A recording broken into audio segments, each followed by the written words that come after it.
सो है गाइस, कैसे आप सब। मैं हूं मोहम्मद अंजर और आप मुझे देख रहे हैं मेरे नए चैनल पे जिसका नाम है लर्निंग्स बाय अंजर। सो ये चैनल बनाना पड़ा इसलिए क्योंकि पुराने चैनल पे व्यूज़ नहीं आ रहे थे, बिकॉज बहुत पुराना हो गया था। सो आज ये नया चैनल है, बिल्कुल नया टॉपिक भी है। तो आज का जो टॉपिक पढ़ेंगे हम लोग वो है ब्लड रिपोर्ट्स के बारे में। बेसिकली ये एक है ना, डॉक्टर की चीज़ है ना, डॉक्टर के लिए ही होता है, लेकिन हम अगर चाहे तो कैसे अपने ब्लड रिपोर्ट्स को घर पे ही देख सकते हैं, अगर डॉक्टर के पास जाने की ज़रूरत ना पड़े, हमको अननेसेसरीली हमारा पैसा वेस्ट ना हो या कुछ, है ना। तो उसके लिए हम छोटी छोटी जो चीज़ें हैं, जो आजकल के छोटे छोटे टेस्ट होते हैं, जैसा कि मैंने थंबनेल में मेंशन किया है, Widal test, malaria parasite test और सीबीसी। सो उसके लिए एक्सप्लेन करेंगे आज।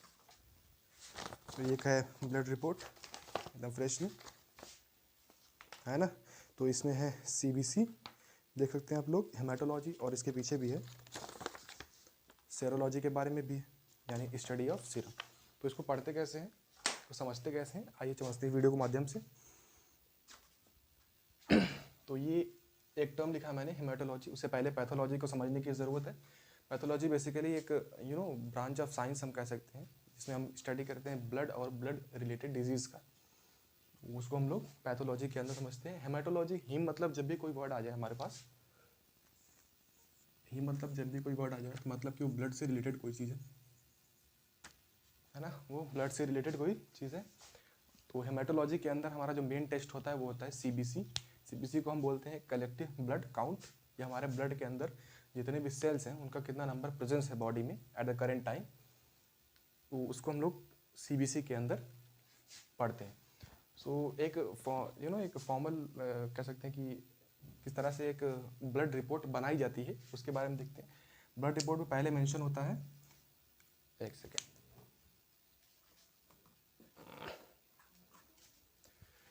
सो पहले ब्लड रिपोर्ट में मेंशन होता है नेम ऑफ द टेस्ट, कौन सा टेस्ट आपने करवाया है। उसके बाद वैल्यू, जो हमारी एक्सपेरिमेंट के थ्रू या जो हमारी डायग्नोसिस के थ्रू पता चली है जो वैल्यू, उसके बारे में। तीसरा है हमारा मेन यूनिट, है ना,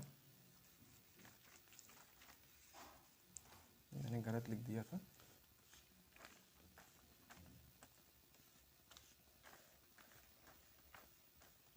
जस्ट अ सेकेंड, गर्मी बहुत ज़्यादा है।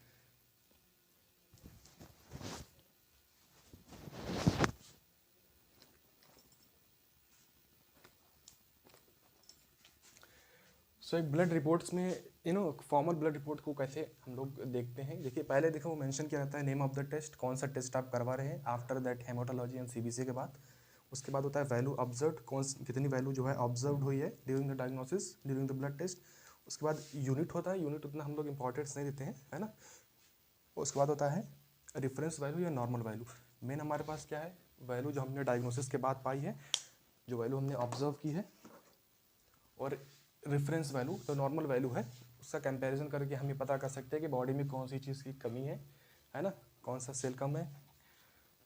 तो पहला टेस्ट सीबीसी में जो होता है वो हीमोग्लोबिन का होता है, एचबी करके लिखा होता है। तो haemoglobin is a part of RBC which helps in the transport of oxygen. तो हीमोग्लोबिन का जो नॉर्मल परसेंटेज होता है 12 to 5, इसकी यूनिट होता है ग्राम पर डेका लीटर।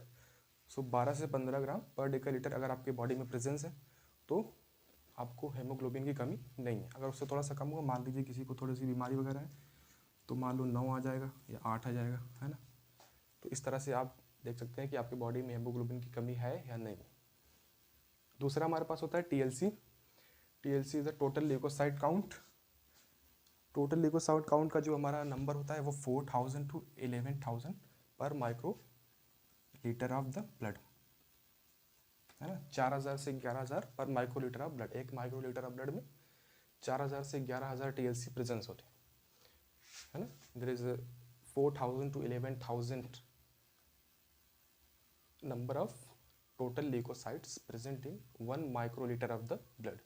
टीएलसी क्या होता है, टोटल ल्यूकोसाइट काउंट, यानी ल्यूकोसाइट होता है हमारा WBC which helps in the defence mechanism. जब भी बॉडी में कोई बैक्टीरिया एंटर करती है तो इसको इंगल्फ कर जाता है, एज अ फैगोसिटिक सेल काम करता है ये, है ना। डिफेंस मैकेनिज्म इसका काम होता है। अगर टीएलसी आपका हाई हो गया, यानी 4000 यानी 11000 से आपका ज़्यादा हो गया, मान लीजिए आपका 12000 हो गया, ये ज़्यादा हो गया, नॉर्मल वैल्यू से ज़्यादा हो गया, इसका मतलब कि आपकी बॉडी में जो है वो कहीं ना कहीं कोई ना कोई इन्फेक्शन है ना। जो थोड़ी बड़ी डिजीज़ हो गई, ल्यूकेमिया हो गया, कैंसर वगैरह हो गया, उसमें टीएलसी बहुत ज़्यादा हाई होता है, बिकॉज डिजीज़ बड़ी है तो उसको है ना, उसको हराने के लिए ल्यूकोसाइड भी ज़्यादा चाहिए हमको। तो टोटल ल्यूकोसाइड काउंट से हमें पता चलता है कि बॉडी में कोई इन्फेक्शन है या नहीं है। तो इसकी नॉर्मल वैल्यू क्या है, 4000 से 11000, और इसकी जो ऑब्जर्व वैल्यू होगी उससे हम पता कर लेंगे कि बॉडी में कोई इन्फेक्शन है या नहीं है। हेमोग्लोबिन और टीएलसी। उसके बाद आता है प्लेटलेट, बहुत इंपॉर्टेंट होता है। प्लेटलेट क्या होता है, हमारा जो 1.5 lakhs to 4.5 lakh पर CUMM है ना ऑफ द ब्लड, ये बॉडी में प्रेजेंस होना चाहिए 1.5 लाख से हमारा 4.5 लाख के बीच में। अगर उससे भी थोड़ा सा कम है, यानी मान लीजिए कि 9.2 lakhs हो गया, तो यानी बॉडी में प्लेटलेट्स की कमी है। बेसिकली ये कब होता है, जब आपकी बॉडी में कोई फीवर होता है, जैसे कि हमारा मलेरिया है ना, या हम डेंगू कह सकते हैं। इन सब केसेस में हमारा जो है प्लेटलेट्स थोड़ा सा कम हो जाता है। सो अगर आपका प्लेटलेट्स आपकी रिपोर्ट्स में 1.5 लाख से 4.5 लाख के बीच के रेंज में है तो नॉर्मल है। अगर 1.5 लाख से कम हुआ, 1.5 लाख से कम हुआ, तो यानी प्लेटलेट्स की कमी है।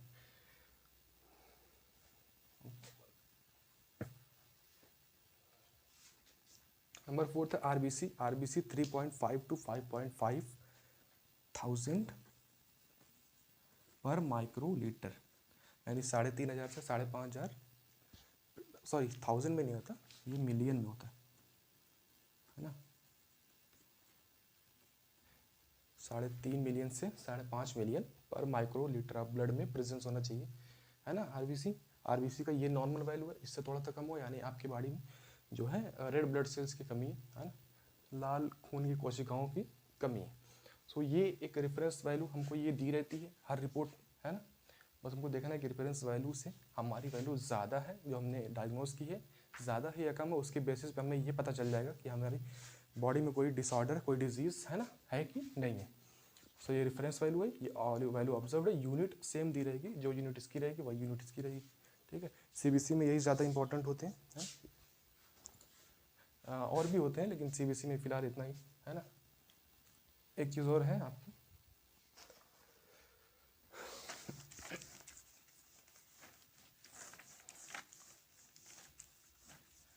हेमाटोलॉजी के बाद एक और दिया था टर्म सेरोलॉजी।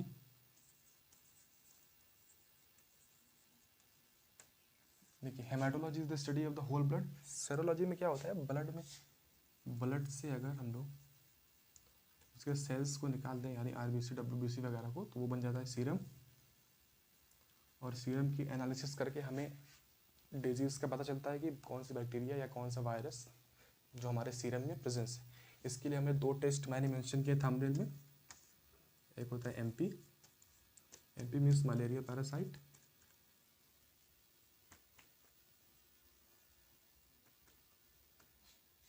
और एक होता है विडॉल। विडॉल बेसिकली फॉर द टाइफाइड, है ना। अगर आपकी बॉडी में मलेरिया पैरासाइट प्रेजेंट है तो एमपी के सामने वाले बॉक्स में आपको पॉजिटिव शो करेगा, इसका मतलब कि आपके अंदर मलेरिया पैरासाइट है, आपको मलेरिया फीवर हो सकता है।